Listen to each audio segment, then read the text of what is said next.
All right, it's shootout time again, guys. We are here for the 450 Enduro shootout and we are halfway through our test today. I didn't get a chance to do this morning, so we're going to do it right now. Today we have the Yamaha WR450F here to test. We have the KTM 450 EXC, we have the Husqvarna FE450, and we have the GasGas 450 as well, the EC. And then we also have the Sherco 450 SEF factory, and we have the Beta 450 race.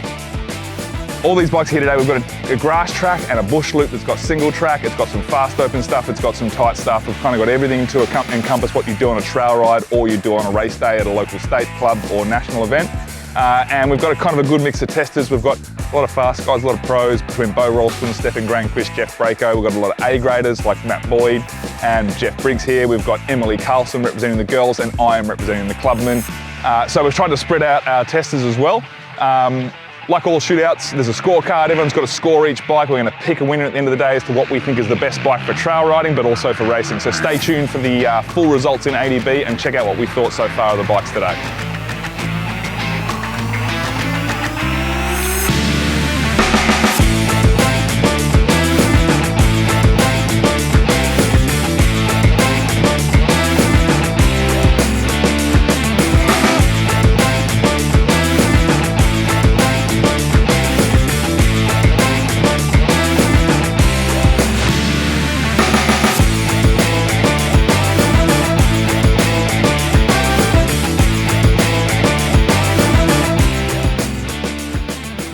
Right guys, so here we are, all 6 of the bikes that we could get here today. We'll start with the bike that you're on, Jeffrey. Considering you're going to write the story, what were your thoughts on the WR450F? It's a YZ with a headlight, pretty much. It's by far the angriest of the bunch. I think this bike is the firmest of the bunch and the fastest of the bunch. So if you are interested in going fast and hitting things fast, then this is probably the bike for you. Everyone agree? Pretty well, much, yeah. It's complete opposite to how they used to make them. They used to make them to be like, you know, road legal and soft and this sort of stuff, and now they've built it to just go fast. So. And did anyone try putting trail slow mapping in it? Yes. Yes, what do you think, Em? That was way better for me. Okay. Yeah, It was a hard bike to get traction on, and when you flick that over, it made it easier. And so the slower map, did it make it more rideable? Yeah, for me it did. Just smoother. The other one was just a bit too much out of corners, and then I was hanging off the bike more than riding the bike.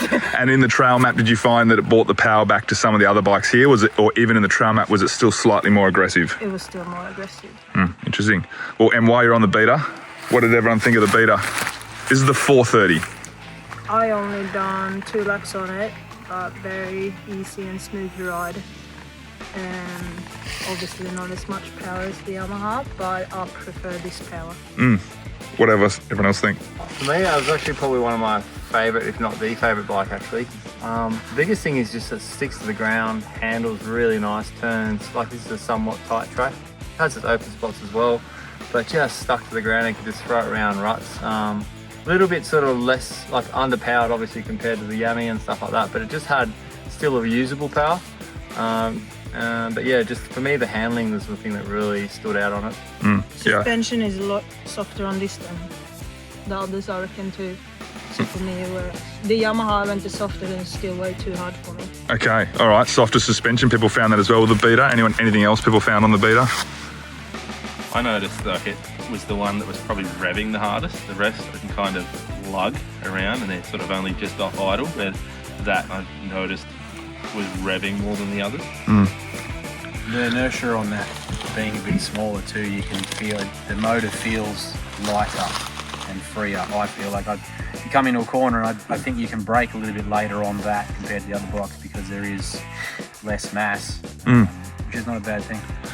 Okay. The thing being tall I noticed on it was when you sit in turns, if you're sitting at the front, my legs are a long way forward on the shroud, it was definitely the widest in the tank. Okay, all right. Widest in the tank, and from the front of the seat to the handlebar height felt pretty high. Okay. All right, cool. Well, Bo, you're on the Gasser. Talk us through the Gasser. You've only done a few laps on it. Very similar to the other Euro bikes, but very soft. Suspension is ridiculously soft. Softest of this group for you? Yep. Yeah, okay. Yeah, So- I like the I did. suspension. Bottom I out did. and here, the other bike, just coming from there to here, bottom this out. And so that's because it's the only one with an open chamber fork in it, out of the Austrian group. The rest have the closed chamber. Think that better suits a trail rider than a racer? For sure, yeah. It's comfortable at low speed. Very comfortable at low speed. You try and push it, it moves a lot. Okay. Because I still reckon that one was holding up, like in the rear ditches. It still didn't, for me, it didn't bottom out. It was still like nice and plush on all the roots and all the bumps and that, but then it was still holding up in, like when you're going down the sharp stuff. Definitely feels like the budget Austrian brand. Like, Yeah. you know, like it's like the one that they've sort of built to just be, it just feels cheaper to be on. It's softer, like having no handguards, no dash plate. It feels a bit No sluggish off frills the KDM. bottom. What's that? No frills KDM. Pretty much, yeah. Like it feels exactly like it was in the 300. It just feels like the cheaper version of the bike, which is not a bad thing. It's still got good power, and you can make it into Husky or the Kato. But like, yeah, that money that you save from buying those two, you essentially have to put those parts on it. Sure. Anyway. to Sure. make it still sick, but like, yeah, it is softer for sure. Well, let's talk about the other two Austrians. We'll start with the one you're on, Stefan, the Husky. What do you think?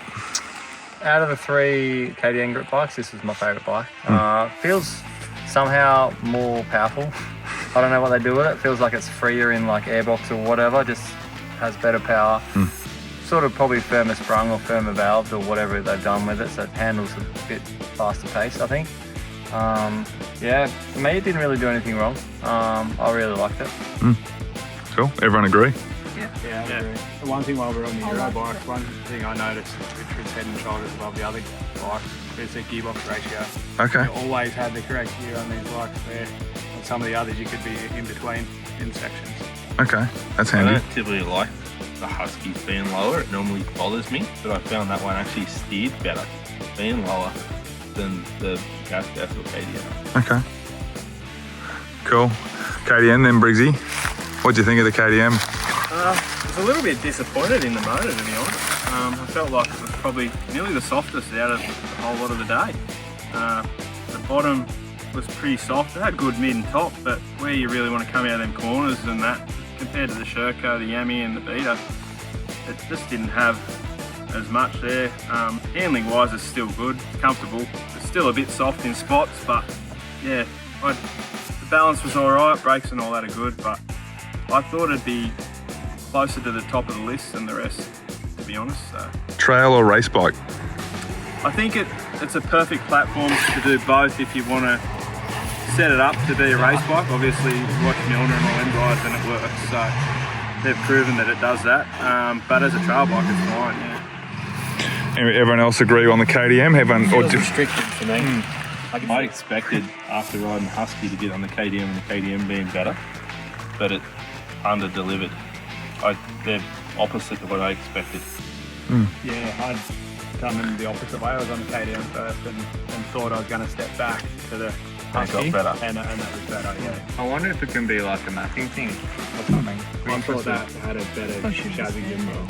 Yeah. huh. If it's linkage or the height. Even when you went off the start out of the pits, you rode on that and you like clicked up and you revved it out and you're like, oh okay, and then you sort of, I just think it needs a pipe or something just to liven it up. I'm sure. I felt the same because I came off the Husky and went on the KDM and then the GasGas. And the KDM and the GasGas, I was a bit in between gears, but that one I was perfect.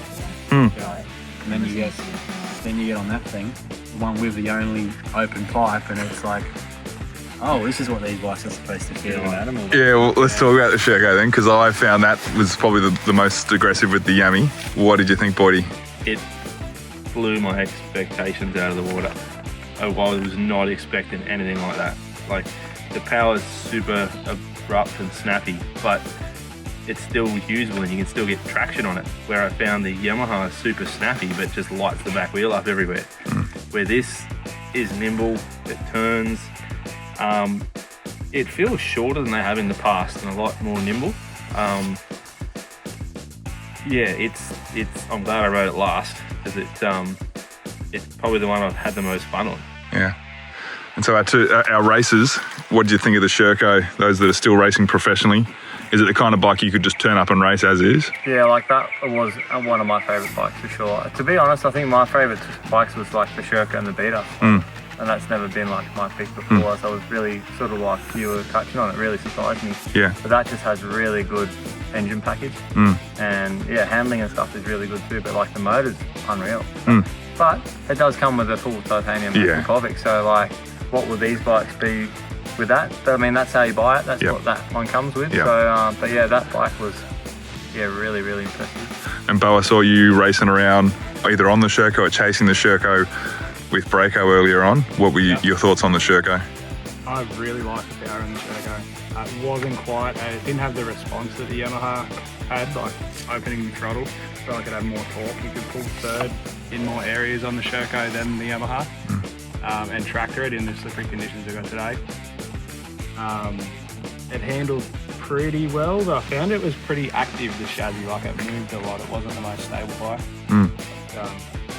Power-wise, it was a clear standout for me. Okay, coming back to one thing you said, Bo, you mentioned the PDS in the KDM versus the linkage in the Husky, and that changing some of the filling up the frame was different. Stefan, you said the frame almost felt like it was different. It's not. Anyone notice the difference between the Kato is the PDS of the group? Anyone notice the difference in the rear end on that PDS? Yeah, I did. Just when you come out of that gully and accelerate, it seemed to just track a little bit better. But it's also not as aggressive as some of the others. So I think it just grips more from that as well. Yeah, more what I was getting at with where I think you notice the PDS is as crazy as it sounds is in the front end. So with the PDS, I feel like it's active, so it can get really low in the stroke, taking all the weight off the front, and then it can come back getting really high in the rear, putting all the weight on the front. So the inconsistent feel with the front end because of the rear end. That's more what I was getting at with that. Yeah, I found it wanted to stand me up in the corners. Where the Husqvarna stayed more planted and settled in the rear, so the front has always felt predictable. I found because that was underpowered as well, I would have a lot of understeer. Like that, especially that corner in the paddock over there, you come into it and you sort of drop into it, and I was always dog paddling more on that thing because I felt like it needed that bit more response off the bottom, whereas when you hop on that, you sort of got in, locked in, away you went, and the same on that Sherco and that sort of stuff too. But as far as the Sherco goes, it's definitely a surprise, that's for sure. I rode one a few years back and I don't remember it being that good and that impressive. The KYB stuff's good too, and I think, it's obviously, what's the price difference between, what the price? They're all pretty close. They're all within about a $1 to $2 grand, all of them. Yeah, right. Is the Sherco cheaper than a bike? I can't remember off the top of my head. To come with a full acro is pretty awesome, I feel. Yeah, that's for any of these bikes, that's $2 grand right there. Yeah, correct. 1800, $2 grand. And I think that's like 240. Even more, I think if you were to put an acro on any of the Austrian bike, even the Beta, if the Beta had like a FMF, I think Vic said they have an FMF or an Arrow or HGS pipe, whatever it is. I think that 430 would be a pretty impressive machine if it was a bit more responsive off the bottom too. Whereas you got this thing that's just almost like you need to put one of them. It's like you swap the KDM pipe for this and then put this on that and open up a bit. But yeah, it's closer than it's ever been, I reckon. All of them are there. I felt like I was riding the same thing on the sheet. I'm like, it's not much. It's different. Yeah. It's like they've never been this similar. It used to be, you had one winner. You had the bikes that were like, but now, like for me, I can't believe that how much Sherco and Beta have put themselves in the picture compared to the Sherco and Beta. It always felt like it was KDM, Yamaha, sort of neck and neck, and then Sherco and Beta were about here. But KDM's dropped out of the race now. The Sherco for me is too much power. Yeah, I found the same it's thing. Slower. Like I reckon that's. Old, that I feel like it's way more powerful than the Yamaha even. Yeah. How I can ride the Yamaha, I can ride it the way I want. I actually like that.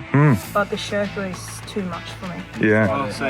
I prefer the other map because it took away that punch, but it was still good bottom end. So I prefer the other map, but it was still too much for me. Yeah, I It's agree, not my Em. riding style. Aggressive for me. Yeah, Yeah, I as a felt like I clubby. was freaking Sherco. gonna end up in a tree. Yep. I actually Our prefer position is the super yeah, they're low. fucking, they're a straight pipe. Look at the things. There's no bend in them at all. Yeah, I felt uncomfortable Feels with like my hands how are on my short lap. it is. I felt like Yep. I had the bars in my lap. And normally I love Yeah. that. Yeah. Having high seat and like lower bars. Yeah. It's normally what I like, but I felt uncomfortable on that one. It felt just too low. Shorter. Sort of a bit unstable.